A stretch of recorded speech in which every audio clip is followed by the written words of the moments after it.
who is well-known nationally and internationally for his innovative approach to the education. Under his mentorship, the University of Jammu is reimagining and reinventing its academic to scale newer heights. I also welcome our distinguished guests in the audience, Padma Shri awardees, Mayor and Deputy Mayor of Jammu, Member of Parliament of Jammu, Vice Chancellors of various universities, Director of institutes, senior functionaries of Jammu and Kashmir government, including police, media personnel, members of the academic procession sitting in the dais, faculty members and officers. Your presence here is a testament to your support to the pursuit of education and the development of young minds. Dear graduates, you have demonstrated a thirst for knowledge and a passion for excellence that will continue to propel you forward in your chosen paths. Today, we celebrate your achievements with immense pride. Ladies and gentlemen, today at this special convocation of Jammu University, I am equally delighted to welcome Honorable Vice President of India to Jammu and Kashmir. It is his first visit to the Union Territory after assuming office, and I am certain that his blessings on this special occasion will become your strength in the journey ahead. At the outset, my hearty congratulations to all the students who are going to receive their degrees today. Convocation is an important milestone in the educational journey of a student. You will be stepping out into the real world today, while some of you may continue to pursue higher education. In both the situations, your whole past pattern is going to end and something new, something blissful, something full of immense possibilities is going to knock on your door. That is why I always believe that convocation is the moment of transformation in the student's life. As you step out of Jammu University today, it will be the start of a new mission, a mission to use your special knowledge and skills and contribute in equitable, sustainable growth in building a strong and prosperous India. मित्रों, मैं समझता हूं कि आज का दिन आप सभी टीचर्स के लिए भी खास है, क्योंकि उनका हृदय इस नए जीवन में आपकी तरक्की की कामना से भरा हुआ है। हमारे उपनिषदों में कहा गया, सहनौ यशः सहनौ ब्रह्म वर्चस्व। गुरु प्रार्थना कर रहा है कि मेरा और मेरे शिष्य का यश एक साथ बढ़े और एक ही साथ हमारे ब्रह्म तेज में भी वृद्धि हो। यह हमारी भारतीय संस्कृति के सर्वोच्च मूल्यों का उदाहरण है और मैं मानता हूं आज आपको सिर्फ मेडल और डिग्री नहीं, बल्कि उन मूल्यों की विरासत सौंपी जाएगी जिसे समृद्ध करके भविष्य की पीढ़ियों के लिए संरक्षित रखने की एक बड़ी जिम्मेदारी अब आपके कंधों पर आने वाली है। युवा मित्रों, देश के अमृत काल में कर्म क्षेत्र में प्रवेश करना मैं मानता हूं कि एक महत्वपूर्ण अवसर है। भारत के सम्माननीय प्रधानमंत्री जी के नेतृत्व में हमारा देश जहां एक तरफ विकास की नई ऊंचाइयों को छू रहा है, वहीं दूसरी तरफ इकोनॉमी के सभी सेक्टर्स में तीव्र गति से हो रहे ट्रांसफॉर्मेशन के साथ नए चैलेंजेस भी आए हैं। इन दोनों में सामंजस्य बैठाने और कर्म क्षेत्र की यात्रा को सुगम बनाने के लिए माननीय प्रधानमंत्री जी ने टीचर्स और स्टूडेंट्स दोनों के लिए एक अमूल्य उपहार राष्ट्रीय शिक्षा नीति के रूप में दिया है। उनके मार्गदर्शन में एक ऐसी शिक्षा प्रणाली इंप्लीमेंट करने की कोशिश हो रही है जो आपको मैकेनिकल नहीं, चैतन्य बनाती है, जो आपको मेमोरीज का स्टोर हाउस नहीं, बल्कि ज्ञान, प्रज्ञा और मूल्यों का वाहक बनाती है, ताकि दुनिया में हो रहे परिवर्तन के अनुसार आप अपने आप को ढाल सकें, रीस्किल, अपस्किल कर सकें और वर्ष दशक बीतने के बावजूद आपकी ऊर्जा, आपके सामर्थ्य, आपके नएपन में जरा भी कमी न आवे।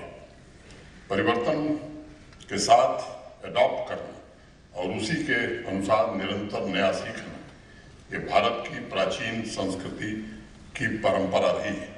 और मुझे अत्यंत प्रसन्नता है, अभी आपने जम्मू विश्वविद्यालय के कुलपति जी को सुना, जो प्रयोग इन्होंने प्रारंभ किए। मैं पूरी तरह से आश्वस्त हूँ कि आने वाले दिनों में जम्मू विश्वविद्यालय देश का एक उत्कृष्ट शिक्षण संस्थान बनेगा और केवल जम्मू बल्कि देश की शिक्षा को एक नई दिशा देगा। हमारे ऋग्वेद में भी लिखा गया है, संवत्सरम सस्याना ब्राह्मण व्रतचारिण। शिक्षित व्यक्ति एक तीर्थयात्री की तरह होता है जो एक लक्ष्य के साथ हमेशा चलता रहता है, कुछ नया सीखता है और कुछ नया बांटता है। आज से आपकी भी एक नई तीर्थ यात्रा शुरू हो रही है और चरय वेद के संकल्प के साथ जीवन में आगे बढ़ते जाना है, कुछ नया सीखना है। जो विजडम जम्मू विश्वविद्यालय से आपको मिला है उसे बांटना भी। युवा साथियों, जिस दौर में मैं विद्यार्थी था, बनारस हिंदू यूनिवर्सिटी BHUIT में पढ़ता था, हमारा भी कन्वोकेशन समारोह हुआ था। उस समय सभी को यकीन था कि आने वाले कई वर्षों तक सामाजिक आर्थिक तकनीकी बदलाव उतनी तेज गति से नहीं होंगे। तब हम परिवर्तन के महीने साल बड़े आराम से प्रेडिक्ट कर सकते थे। उस समय हमने नहीं सोचा था कि आने वाले भविष्य में हर किसी के हाथ में स्मार्टफोन होगा और टेक्नोलॉजी दिन नहीं बल्कि घंटे के हिसाब से बदल जाएगी। और अगर मेरी जनरेशन के पहले बदलाव की बात हम करें तो इतनी धीमी गति से होता था कि कई बार ऐसा लगता था जैसे समय ठहर गया है। वह निश्चिंतता अब आज नहीं है। आज विश्वास के साथ हम यह नहीं कह सकते हैं कि अगले साल तक सभी सेक्टर्स वैसे ही होंगे जैसे आज हैं। जरा सोचिए, जब भारत अपनी आज़ादी का शताब्दी वर्ष मनाएगा तब आप में से बहुत से नौजवान अपने कैरियर के चरम शिखर पर होंगे। लेकिन हम में से कोई भी यहाँ बैठे अनेक विद्वान भी यह प्रेडिक्ट करने की हिम्मत नहीं जुटा सकते कि सन 2047 में किस सेक्टर में किस तरह के स्किल की आवश्यकता होगी। साथियों, 2047 तो क्या, मुझे लगता है हम यह भी सही तरीके से प्रेडिक्ट नहीं कर सकते कि 10 साल बाद यानी 2035 में किन नए स्किल्स की जरूरत पड़ेगी और ऐसे कौन से जॉब्स हैं जो समाप्त हो जाएंगे और कौन से जॉब्स हैं जिनका अभ्युदय होगा, उदय होगा। इसलिए मुझे लगता है कि विश्व में हो रहे परिवर्तन ने हमें अवसर दिया है कि हम पूरे एजुकेशन सिस्टम को नए स्वरूप में देखें और यूनिवर्सिटीज मात्र रटे रटाए जानकारी की पाठशाला नहीं बल्कि individuality, independent and critical thinking, intelligence तथा क्रिएटिव व्यक्तित्वों का निर्माण करने का केंद्र बन सके।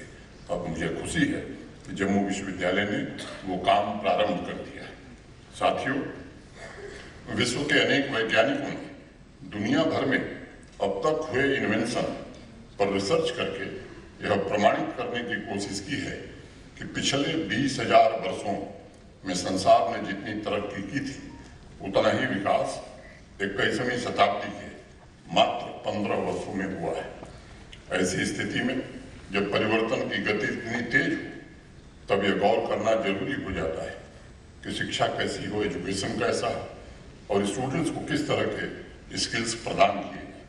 मुझे स्मरण है 80 के दशक में अगर किसी स्टूडेंट के पास विदेशी पोर्टेबल टाइपराइटर होता था तो उसे विश्वविद्यालय में सबसे एडवांस और मॉडर्न स्टूडेंट माना जाता था। आज 43 साल बाद जब वह टाइपराइटर आपको किसी एंटीक की दुकान पर भी नहीं मिलता, 43 साल में उस दौर की मॉडर्न टेक्नोलॉजी आज एंटीक हो गई है और मात्र पिछले 5 साल में टाइपिंग का प्रोफेशन लगभग समाप्त हो गया है। आज सभी स्टूडेंट्स के पास स्मार्टफोन है, वह OpenAI ऐप को निर्देश दे सकते हैं कि मुझे इस विषय के बारे में जानना है।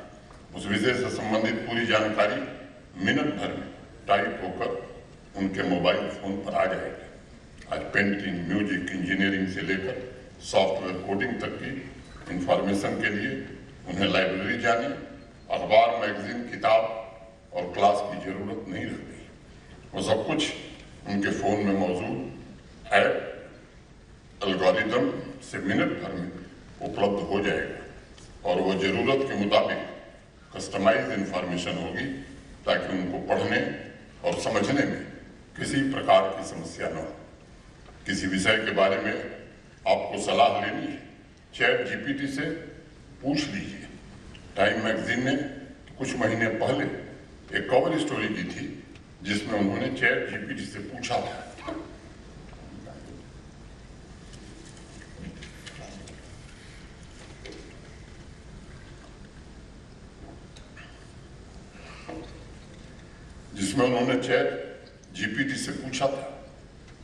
What do you think of a time cover story with title that the artificial intelligence arms race is changing everything?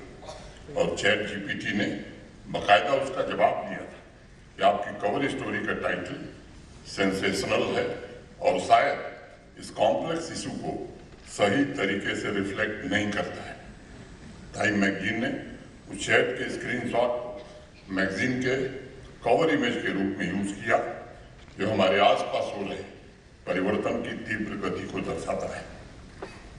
मैं उदाहरण इसलिए दे रहा हूं कि विद्यार्थियों के पास आज ऑलरेडी इंफॉर्मेशन का भंडार है, बल्कि मैं कहना चाहूंगा कि ही और सी इज ओवरलोडेड विद इंफॉर्मेशन। ऐसी दशा में स्टूडेंट्स मात्र किताबी ज्ञान प्राप्त करने, सिर्फ अपने मस्तिष्क में इंफॉर्मेशन स्टोर करने नहीं आएगा, बल्कि विश्वविद्यालयों को निर्णय लेना पड़ेगा कि ऐसे ह्यूमन कैपिटल तैयार करने हैं जो इस तेजी से बदलती दुनिया में आर्टिफिशियल इंटेलिजेंस द्वारा संचालित आने वाले भविष्य में अपना रिलेवेंस बरकरार रख सकें और प्रगति की नित नई ऊंचाइयों को छू सकें।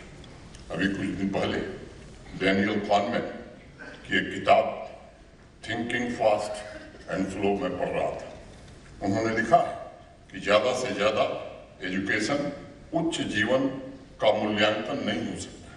साथियों, उस एक स्टेटमेंट ने मुझे सोचने पर विवश किया कि आज मैं कह सकता हूं कि आने वाले भविष्य में वही एजुकेशन रिलेवेंट होगा जो स्टूडेंट को जीवन मूल्यों के साथ साथ लाइफ लॉन्ग लर्निंग के लिए भी तैयार करेगा। और सिर्फ टेक्निकल नॉलेज नहीं, बल्कि इंडिविजुअलिटी, स्टूडेंट के यूनिकनेस, उसकी क्रिटिकल थिंकिंग, कम्युनिकेशन और कोलैबोरेशन के स्किल्स को और तीव्र गति प्रदान करेगा।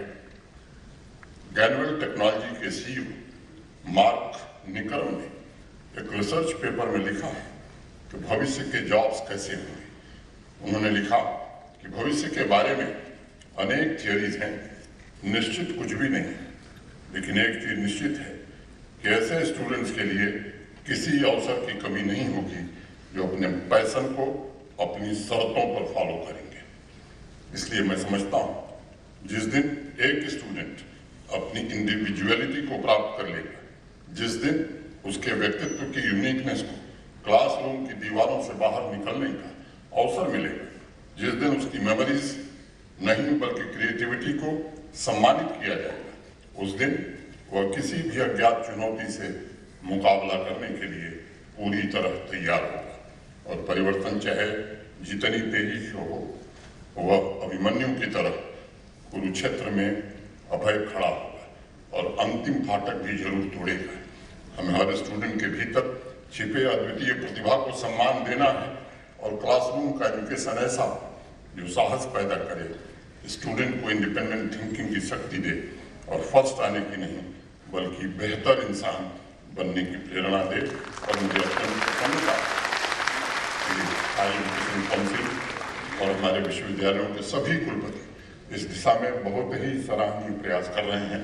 मैं अपने सभी कुलपतियों के प्रति हृदय से आभार व्यक्त करता हूं और उनके सभी सहयोगी जो शिक्षा से जुड़े हैं उनके प्रति भी आभार व्यक्त करता हूं। और अंत में माननीय उपराष्ट्रपति जी का फिर से एक बार स्वागत करते हुए आज जिनको डिग्री मिल रही है, जिनको मेडल मिल रहा है, उनके उज्ज्वल भविष्य की माता वैष्णो देवी से प्रार्थना करता हूं। बहुत बहुत धन्यवाद।